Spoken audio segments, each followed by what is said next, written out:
Praticando a Presença. Joel Goldsmith. Capítulo 9. Um momento de cristicidade. A letra correta da verdade, ou seja, os princípios da vida espiritual necessários ao desenvolvimento que estamos buscando, são incorporados aos princípios enunciados nos capítulos anteriores. Ame a Deus com todo o teu coração, reconhecendo que Ele é o único poder e que não há poder em efeito algum.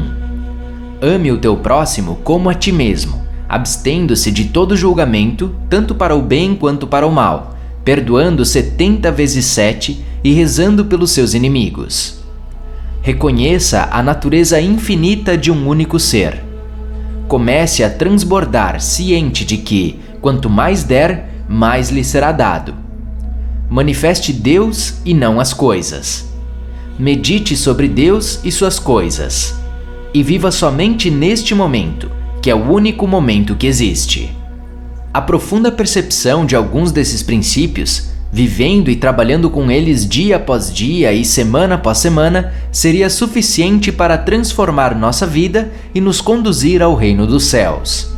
Em vez de tentar compreender o significado pleno da verdade no curto espaço de um dia ou de uma semana, com a leitura deste ou de qualquer outro livro, deveríamos começar a trabalhar um princípio por vez, em meditação diária durante pelo menos um mês, habitando nele até que seu significado interior seja revelado e se torne o espírito que vivifica. E em seguida, observar até que ponto nossas palavras e nossos atos se harmonizam com ele. Só assim, o princípio se tornará osso dos ossos e carne da nossa carne. Muitas vezes, deixamos a pressão do mundo nos roubar, não só nossa paz, mas o tempo de silêncio e de renovação que transformam nossas vidas. Se desejarmos experimentar Deus sinceramente, não deixaremos nada interferir em nossa determinação e nesse inabalável propósito. Certamente, conhecemos pessoas que já descobriram como fazer isso.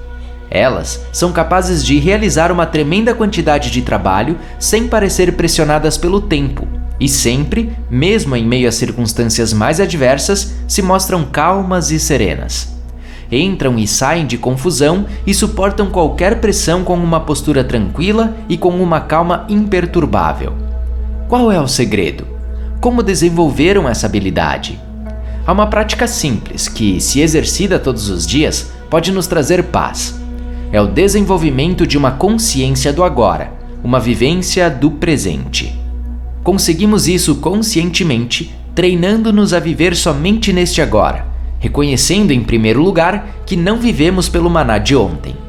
Uma vez que vivemos somente pelo maná de hoje, dependemos apenas do que vem a nós hoje, e não como resultado de ontem ou do mês passado.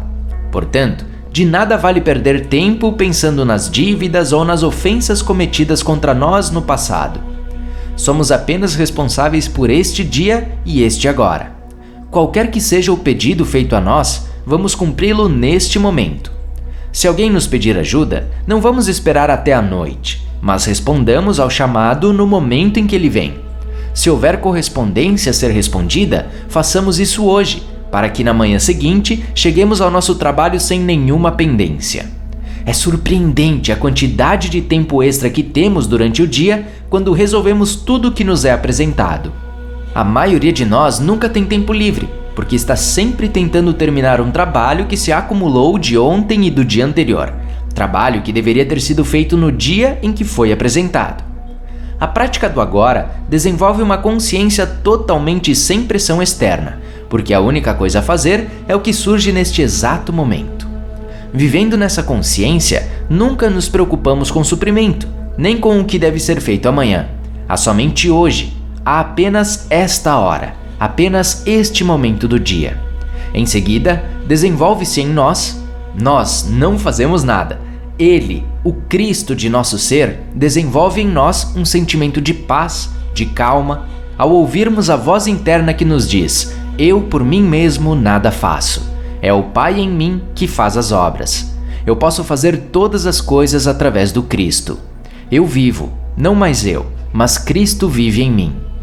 Quando Cristo vive em mim, quando Cristo vive a vida por mim, nenhum pedido é feito para mim. Todos os pedidos são feitos a Cristo. O Pai dentro de mim pode realizar mais em 12 segundos do que podemos em 12 horas. Disponha-se a ser chamado a fazer algo sem se ressentir, sem relutar, sem sentir que é demais. Pode ser muito para John, Mary ou Henry fazer, mas nunca é demais para Cristo. Só existe este momento, o momento da cristicidade. É impossível viver no ontem ou no amanhã. O que somos neste instante é o que constitui nossa vida, e, portanto, há apenas um tempo no qual podemos viver, e este tempo é agora, neste instante. Lemos em Isaías, abre aspas, embora os teus pecados sejam vermelhos como escarlate, se tornarão brancos como a neve. Fecha aspas. Na mesma linha, o mestre disse ao ladrão na cruz, abre aspas, hoje mesmo estarás comigo no paraíso. Fecha aspas.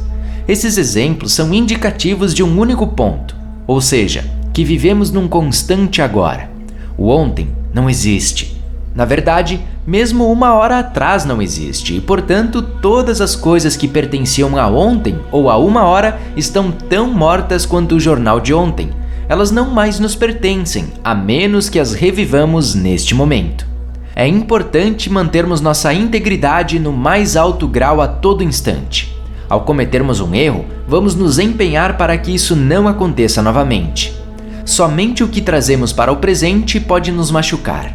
Não pode nos machucar o que aconteceu no passado, mas sim o que trazemos para o presente do que aconteceu no passado. Se cada um de nós pudesse começar novamente cada dia com a percepção eu e o Pai somos um, nossos erros de ontem não fariam diferença desde que não se repetissem hoje. Apenas quando revivemos o ontem e o trazemos para hoje é que os erros nos machucam. Não podemos viver contando com o maná de ontem, nem sofrer com a falta dele.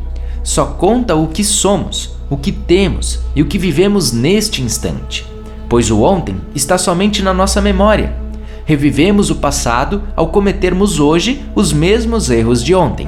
Se revivermos nosso ódio, nosso medo e nossa animosidade de ontem, eles estarão vivos e ativos em nossa vivência do hoje, nos sujeitando à punição das leis cósmicas, uma vez que entramos em desarmonia com as leis do Cristo. Porém, neste momento, lembremo-nos de que o ontem se foi para sempre, o amanhã nunca virá, há apenas o hoje, e hoje o amor é a plenitude da lei. Neste momento, eu reconheço o Cristo como meu ser. Eu o reconheço como a vida do meu amigo ou inimigo. Eu só reconheço o Cristo. Portanto, neste instante, somos a consciência do Cristo. Estamos alinhados com a lei cósmica e todo o poder da divindade flui através de nós para perdoar nossas ofensas, assim como nós perdoamos a quem nos tem ofendido, para não nos deixar cair em tentação. Nos mantemos na direção da realização espiritual. Vamos nos ater fielmente à cristicidade. Ide e não pecai mais. Não faz diferença quão graves nossos pecados foram há um momento atrás, se neste momento reconhecemos o Cristo. Cristo como onipotência, Cristo como nosso ser individual, Cristo como o único poder em nossa experiência.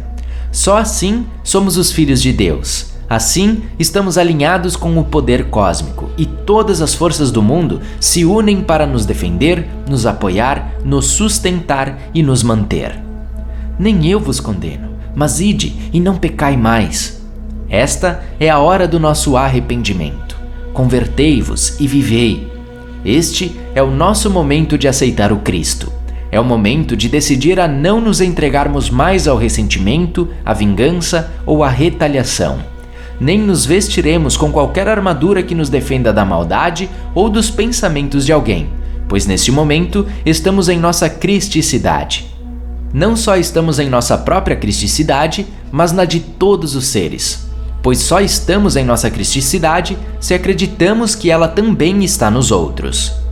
Quando vemos cristicidade no universo, quando vemos Cristo aparecendo na forma humana, animal, vegetal, todo o poder do cosmos atua em nós. Ele fará maravilhas até mesmo em nosso corpo ao levantá-lo, ressuscitá-lo, resgatá-lo e espiritualizá-lo, de modo que até mesmo o corpo se torna o templo de Deus vivo e não mais carnal ou mortal. O corpo carnal se transforma em sua realidade espiritual apenas no momento da cristicidade. O ontem se foi, velhos dias se foram. Nossas animosidades, ciúmes, brigas, o que é isso? Em circunstâncias normais, representam apenas a ignorância humana. Mas o que acontece quando são causadas por aqueles que reconheceram o Cristo? Torna-se maldade espiritual no mais alto grau. Se uma pessoa aceita o Cristo, coloca o manto e adota a cristicidade e depois volta a cometer os erros humanos, uma dupla punição é exigida, porque ele entendeu a lei e conscientemente a violou. Agora sim, está pecando conscientemente e não por ignorância. A palavra final é: ide e não peques mais. Esta vida não é nossa. Esta vida é de Deus. Pertencemos a Ele e Ele é responsável por nossa vida e por nossa plenitude. Tudo de bom que acontece em nossa vida é Deus em ação. O mal acontece quando a palavra eu, entre aspas, é introduzida. Eu, John, eu, Mary, eu, Henry. Não cabe a nós nos vangloriar nem nos condenar ou assumir responsabilidade. Quando a responsabilidade vem, não deixemos que o eu, entre aspas, humano, se mostre e diga: como posso fazer isso? Como posso aperfeiçoar aquilo? Não tenho forças e nem dinheiro suficiente. Jesus não permitiu que a palavra eu, entre aspas, sobressaísse quando ele foi chamado para alimentar as 5.000 pessoas. Pelo contrário, reconheceu que não poderia fazer nada sozinho. À medida que estudamos, lemos ou meditamos, desenvolvemos um estado de consciência que reconhece o Pai interior como o único ator e a única atividade. Assim, estamos preparando o caminho para uma verdadeira experiência de Deus. No momento em que temos uma experiência de Deus, não vivemos mais nossa própria vida. Deus vive sua vida sendo nós. Nossa única função é ficar calmos, silenciosos. É como olhar sobre os ombros e observar Deus realizar tudo. Ao nos tornarmos espectadores de Deus e de sua atividade, todo sentimento de responsabilidade pessoal cai por terra. Toda manhã, começamos nosso dia com um sentimento de esperança de que o Pai irá se apresentar a nós. Frente a uma tarefa, sorrindo nos lembraremos que aquele que nos deu tal tarefa a executará. O dia inteiro é preenchido com a alegria de observar a glória do Pai se desdobrando através de nossa experiência individual. Nós nos tornamos espectadores de Deus com a nossa própria aparência. E o que dizer de todas as pessoas no mundo afora com quem entramos em contato todos os dias? Elas representam o nosso conceito finito de Deus, mas são, na verdade, Deus manifestado como o Filho, o Pai e o Filho sendo um só. Deus, o invisível, e o Filho, o visível. Enxergar isso é ser capaz de viver como um espectador de Deus realizando o que nos é dado a fazer.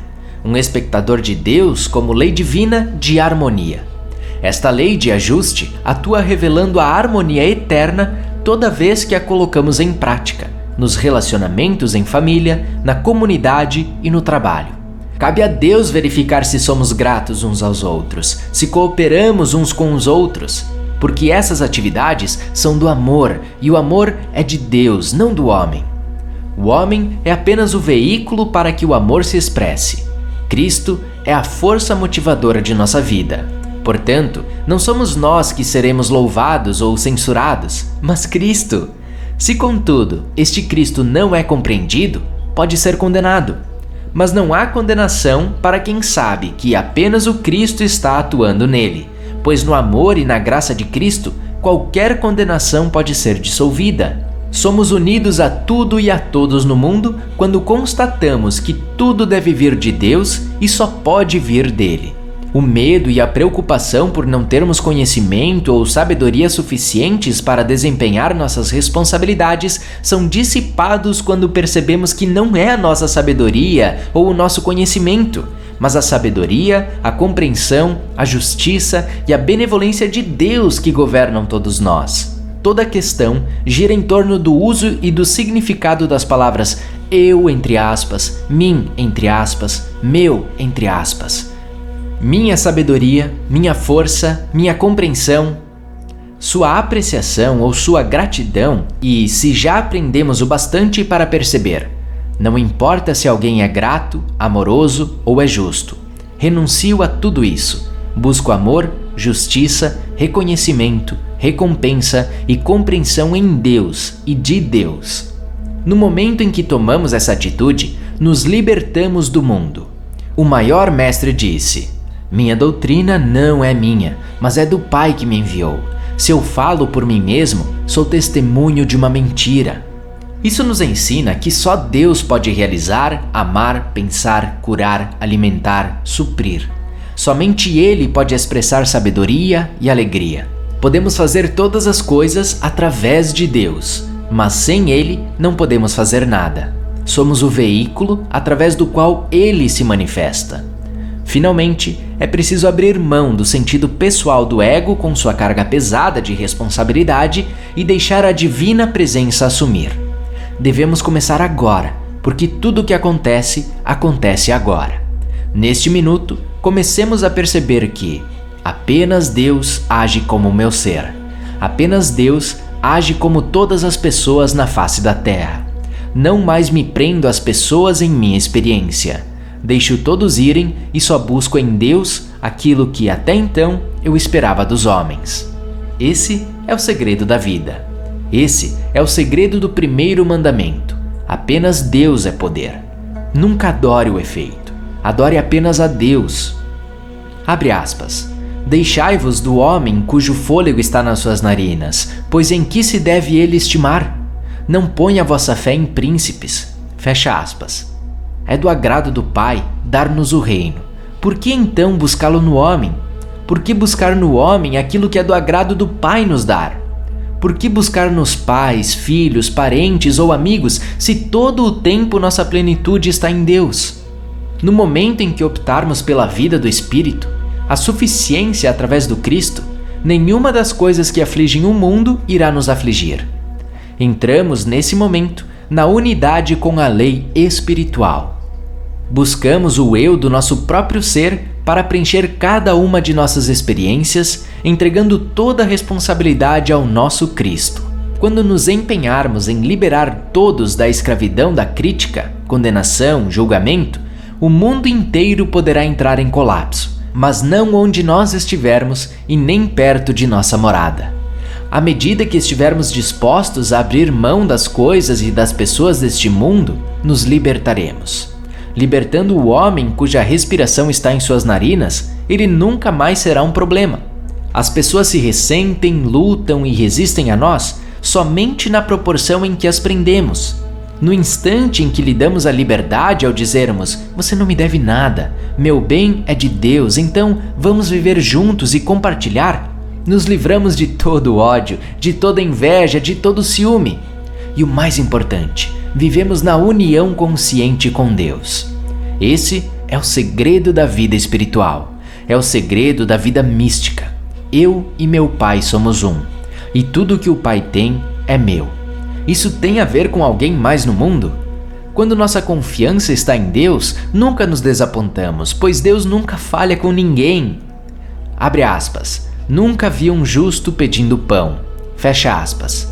Os justos vivem em obediência à lei espiritual, a lei de não ter outros deuses senão a mim, amando seu próximo como a si mesmo, orando por seus inimigos, perdoando 70 vezes 7, não prendendo ninguém em cativeiro, buscando apenas o Cristo quando carentes de algo.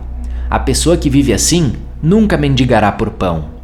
Isso constitui a justiça, a união consciente com Deus, a percepção de Deus como Pai ou como princípio criativo, a percepção dele como apoio e suprimento, como saúde de nosso corpo, a percepção de que nosso suprimento vem de Deus, que só Ele pode amar, e portanto não precisamos buscar o amor nos homens, mas deixar fluir o amor do Pai através de nós para os homens, sem exigir recompensa, pois o amor vem dele e não de nós.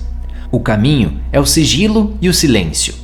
Dentro de nós há um profundo poço de contentamento, um imenso silêncio que tudo envolve, no qual podemos descansar e através do qual nos vem o bem. Busque a presença de Deus e descanse. busque a consciência da sua presença. Na quietude e na confiança estará a nossa força. Ele nos conduz junto às águas tranquilas e em verdes pastagens, onde podemos descansar das contendas, das lutas e dos esforços e contemplar a glória de Deus se levantando sobre nós. Esse é o significado embutido no caminho infinito.